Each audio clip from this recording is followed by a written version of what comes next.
Премиерот Христијан Мицкоски изјави дека добил вознемирувачки информации за интензивна активност на одредени политичари во Брисел, насочена кон македонскиот идентитет и јазик.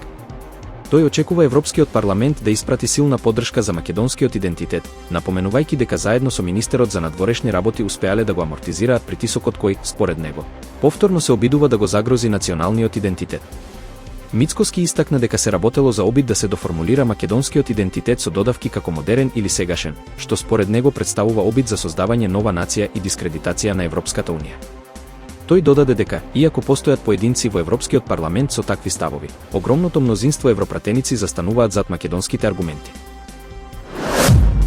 Министерството за надворешни работи апелира до граѓаните да се воздржат од патувања во земјите од Блискиот Исток, поради сериозно влошената безбедносна состојба.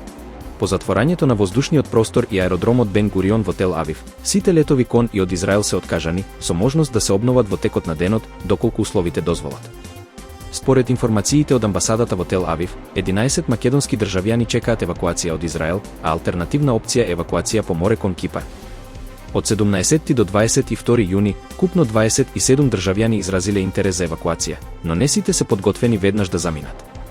Амбасадата останува во постојан контакт со граѓаните и израелските власти, со цел безбедно враќање дома.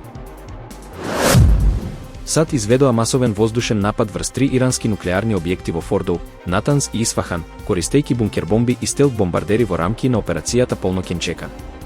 Председателот Доналд Трамп го нарече ударот историски воен успех, но Иран го осуди нападот како агресија со трајни последици, предупредувајќи дека ќе следува одговор согласно правото на самоодбрана. Министерот за надворешни работи на Иран најави суспензија на дипломатијата, додека црвената полумесечина потврди најмалку 11 повредени. Воената акција, според Пентагон, имала цел да го неутрализира иранскиот нуклеарен капацитет, а не да го смени режимот. Подпредседателот Венс и министерот за одбрана Хексет уверуваат дека САД не сакаат војна, туку безбедност. Нападите ги поддржа Израел, кој веќе спроведува своји воздушни операции против ирански цели. Обединетите нации изразија длабока загриженост, повикувајќи на деескалација за да се избегне глобален конфликт. Меѓународната агенција за атомска енергија соопшти дека засега нема знаци на радијација, но истражувањата продолжуваат.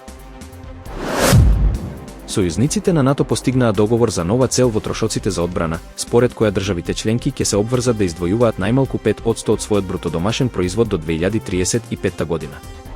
Оваа иницијатива доаѓа неколку дена пред самитот во Хаг и представува реакција на зголемениот притисок од американскиот председател Доналд Трамп и заканата од потенцијален руски напад врз територијата на алијансата.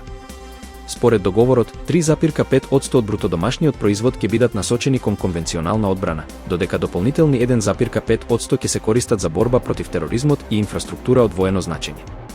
Иако постоја несогласувања, особено од страна на Шпанија, дипломатите потврдуваат дека договорот е финализиран и ќе биде вклучен во завршната декларација на самитот. Ова ќе биде прв пат сите 32 членки на НАТО да ја исполнат претходната цел од 2% од брутодомашниот производ за одбрана. Советот за безбедност на Обединетите нации ќе одржи итен состанок по барање на Иран, откако САД се приклучија на израелските воздушни напади врз иранските нуклеарни постројки. Техеран го осуди потегот како нелегален чин на агресија и побара Обединетите нации да го осудат со најсилен јазик. Од друга страна, израелскиот амбасадор во Обединетите нации, Дени Данон, изјави дека наместо осуда, САД и Израел заслужуваат благодарност, тврдејќи дека акцијата го направила светот по безбедно место. Состанокот на 15 члени од Совет доаѓа во време на влошени тензии на Блискиот Исток.